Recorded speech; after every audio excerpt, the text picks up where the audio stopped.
இங்க ஒரு பொண்ணு உடம்பு ஃபுல்லா ஆட்டுக்கொழுப்ப தேய்ச்சிட்டு கண்ணுக்கு காகுல்ஸ போட்டுட்டு தைரியமா கடலுக்குள்ள இறங்கி போறாங்க.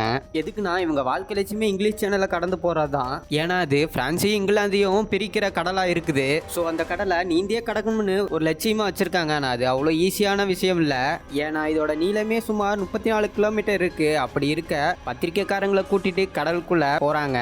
இன்னொரு போட்ல இவங்க கோச் ரூட்டை காட்டுறதுக்கு கூடவே வராரு.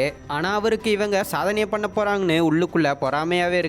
ஸோ அவங்க 10 கிலோமீட்டர் தாண்டினதும் அவங்களுக்கு ஆப்பிள் கொடுக்கறதா சொல்லி தொட பார்க்குறாரு. ஏன்னா அப்பதான் டிஸ்குவாலிஃபை ஆகிடுவாங்கன்னு அப்படி செய்யறாரு. ஆனா அவங்களுக்கு நல்ல நேரம் அடிச்ச காத்துல போட் ஆடுனதுல இவர் ஆப்பிள கீழே போட்டுறாரு. இன்னும் கொஞ்சம் தூரம் போனது இவங்களுக்கு எனர்ஜி கொடுக்கறதுக்காக டீ கொடுக்கறதா சொல்லி இவங்களுக்கு ஒரு பாட்டில தூக்கி போடுறாரு. அவங்களும் நீந்தி வந்த டயர்டுல கடலுக்குள்ள இருந்தே டீ குடிக்கிறாங்க. அடுத்த நிமிஷமே உடம்பு மரத்து போய் மயங்கிடுறாங்க. அதுக்கப்புறம் தான் தெரியுது அவங்களுக்கு கொடுத்த டீல தூக்க மாத்திரை கலந்துருக்காங்கன்னு. இதை தெரிஞ்சுக்கிட்டவங்க இந்த டைம் யாருக்கிட்டையும் சொல்லாம அவங்களாவே ஆட்டுக்கொழுப்பை தேய்ச்சிக்கிட்டு கடலுக்குள்ள இறங்குறாங்க.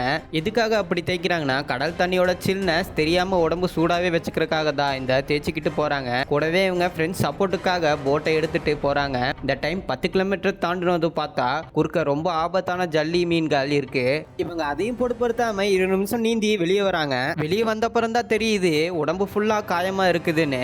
அப்பயும் அவங்க முயற்சியை கைவிடாம போய்கிட்டே இருக்காங்க. இன்னும் கொஞ்சம் கிலோமீட்டர் போன அப்புறம் இருட்டிடுது. இதுக்கப்புறம் போனா வழி தெரியாம கடல் உள்ள தொலைஞ்சு போயிருவாங்கன்னு கூட வந்தவங்க ஃப்ரெண்ட்ஸ் சொல்றாங்க. ஆனா அவங்க சொன்ன மாதிரியே கொஞ்சம் தூரம் போறதுக்குள்ளேயே தொலைஞ்சு போயிடறாங்க. ஸோ இதோட இவங்க வாழ்க்கையே முடிய போகுதுன்னு நினைச்சிட்டு இருந்தப்போதான் தூரத்துல கரையில நிறைய நெருப்பு வெளிச்சம் தெரியறத பார்த்துட்டு உடனே அந்த வெளிச்சத்தை பார்த்து நீந்தி போறாங்க. அங்க போய் பார்த்தா இவங்க பண்ண சாதனையை வரவேற்கிறதுக்காக மக்கள் தீப்பந்தத்தோட காத்துட்டு இருக்காங்க.